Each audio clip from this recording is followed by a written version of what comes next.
navigate to Cafe U.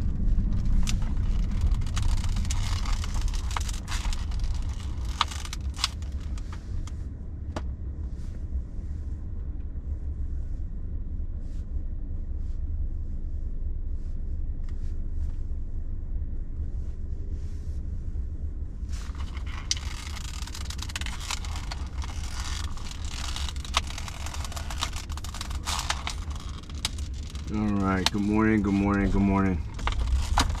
Finally got the holiday update, so let's see what this thing's about. So far my FSD drives have been anticlimactic. I've had to just, do some disengagements. But as far as frequency, I don't think that even matters because we're dealing with a world where everything is changing. And there's so much randomness that, it's hard to find true consistency. Because there'll be areas where, it's very consistent and performant. And then truck like that one would appear and then turn it into complete mayhem. Well, let's see. Let us see what happens. So it stops. Then it goes like it should, and whoop, for some reason it made a left. Huh. Wow. So I guess it got confused because the other car was there and then just made a left as a recovery. So I might just let this whole thing happen and see what... That was so interesting. So instead the vehicle was supposed to go straight, but instead made a left because another car was coming, and I guess it got confused. Almost like the other car was blocking it from going in its intended destination. Almost like if there was a do not, enter sign. We'll try it one more time. If I see the same thing happening again, then I will just take over. But I think what we saw is some of the emergent behavior that I've seen in FSD, but I didn't really let it do what I thought it was trying to do in the past, where if there was some tricky thing coming from the opposite direction, the vehicle will try to make the earliest left or right.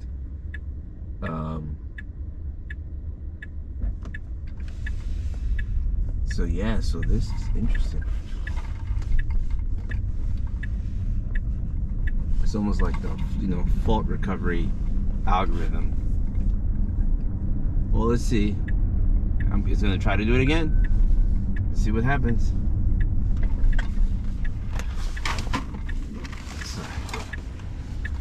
Let's see what happens.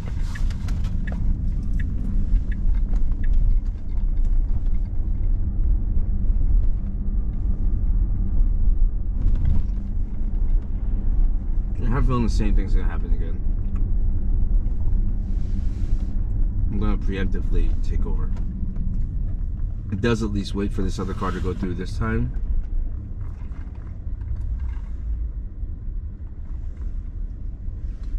Stops.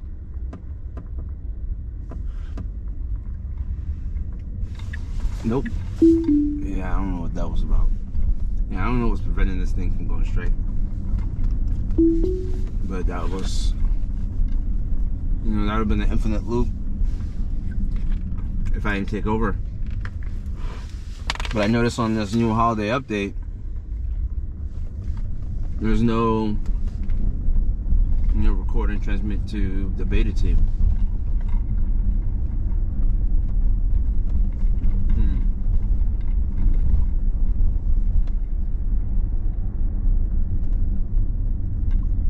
Yeah, but that was very loopish, right? Like repeated actions. An interesting note, I watched Knives Out 2. Something, I think it was called Glass Onion or something like that. It's Knives Out 2 on Netflix.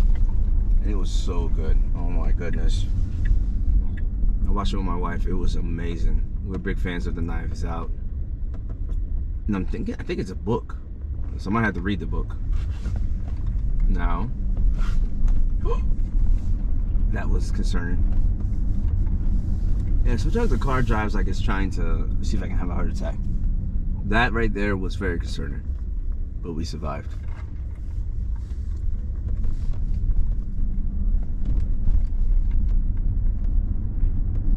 So aside from that infinite loop thing in the back over there, and the, let me get you on the curve dance it just did back there.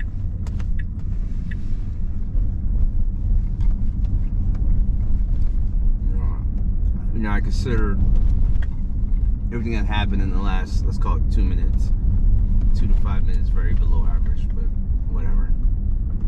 That's the holiday update. I got Zoom in the car now.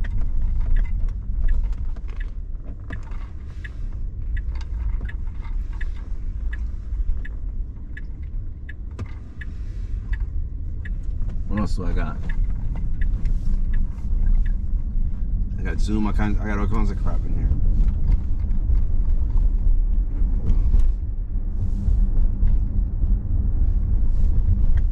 I got Zoom. I got Mahjong.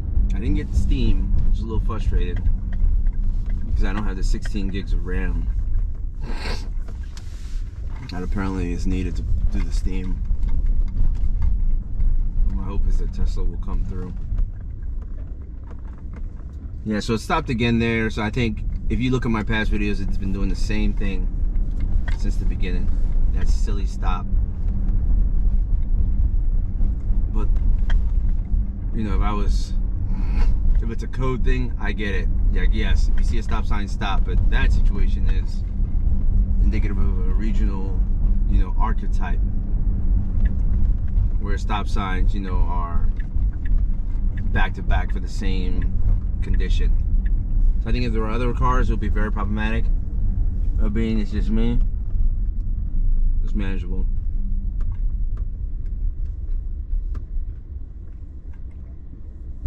Okay, so I'm approaching this area that has historically been a challenge. Well, it's only been a challenge because there were no painted lines for the area because, watch, I'm gonna have to, nope, I didn't have the button to press my horn.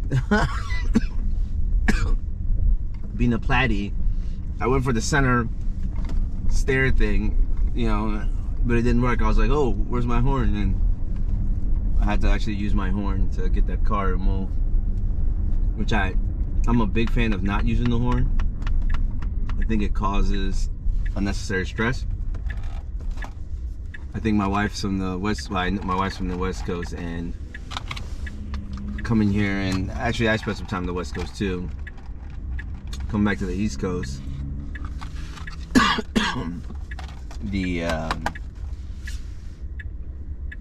watching people use the horn, it does get it's very noticeable that people use the horn more here in the East Coast than in the West Coast. So like, I'll give you an example. Like, let's say the light turns green, about immediately someone will press the horn, right? Like, it's almost like everyone's running late for everything. And I guess that's okay. It's just something you got to get used to. But again, I feel like sometimes it causes unnecessary stress. So this left turn is an area where there were issues in the past.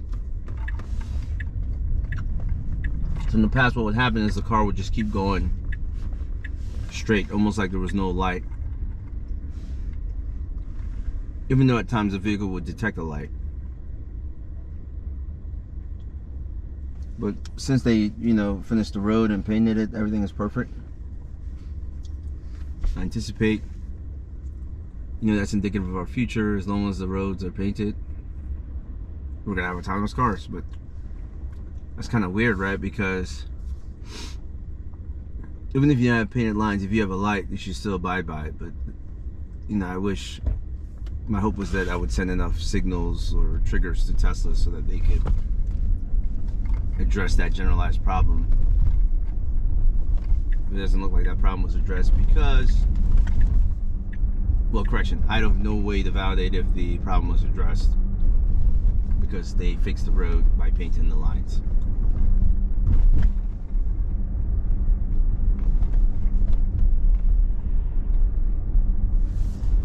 have noticed the vehicle's a little bit more assertive.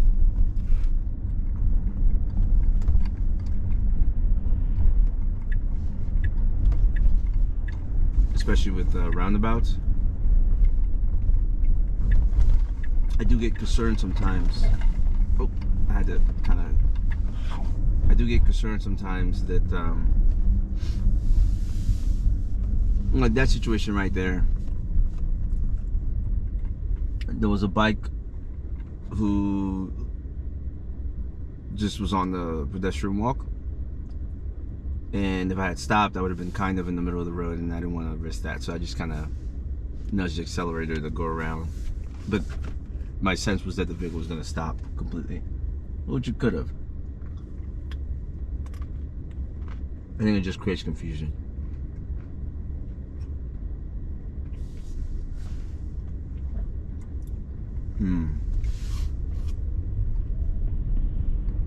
Yeah, but pretty chilly day out here. I think 2 days ago I went for a run. And this nastiness, it was about 9 degrees. And I know that in other regions it's -9 or -20 or something, but running in 9-degree weather is humbling. Like I was, after half of a mile, I was ready to quit. Because I couldn't feel my fingers. And I had gloves on. And I was dressed pretty warm, but I could not feel my fingers. So I think that whole run was humbling because it just reminded me this notion of resilience. It reminded me about being resilient. So what does that mean? My hands were frozen. And I had gloves on, some like well insulated gloves. Ready to quit after half a mile. So what I did was kind of think through, like, okay, what's the warmest part of my body? How do I get that warm part of my body to to help my hands get warm? So luckily I had one of those like insulated vests on. So I took my hands in the gloves and I put them inside of my chest in that insulated area, and I could feel my hands again. So I did that, finished my 8-mile run. And it felt good to kind of mitigate my problem quickly. It was just a tough run nonetheless, and good reminder of resilience. Now, did I have to do that run? Probably not, but it was fun. Okay, so yeah, so hopefully you guys got to see some of the street navigation there. Overall, my thoughts are that things are improving. The concern is always that, you know, Tesla's generalized approach means that we will have a march of 9s that will be persistent. I almost feel like forever, which is good and bad, I guess. It was interesting so I posted a video about the talk they had on Twitter Spaces yesterday. I thought that was interesting, and I posted it because it was more revealing than the shareholder meetings, because I thought that, like, if you listen to what he's saying, right, he's saying things like, with FSD we keep hitting, you know, local maximums and I mean that word local maximum probably aligns with specific problems in specific regions or whatever, or in specific sets of regions. And he would say things like, and then, you know, because we hit certain local maximums, we build new neural networks. And people, again, hear that and they're probably like, yeah, new neural network, we'll be good now, we'll be good now. Well, the truth is, it's never gonna stop. Like, the type of programming they're doing requires like constant iteration. And I think they probably have this golden data set of problems or of situations that they're using to kind of retrain these new networks, right? But it's pretty interesting. I would like to work there, actually, so I can have thoughts and hopefully come up with mitigations. But yeah, that's the type of work that gets you going like forever. You know, like, you get retired trying to solve this problem. Do it to your 70s. Like, this is exciting. I am so happy. Like, it will never end. And I think that's what the whole world should realize, is that this is a persistent game. Yeah. Anyway, thank you for joining me, and I hope everyone has a wonderful day. Thank you. Bye.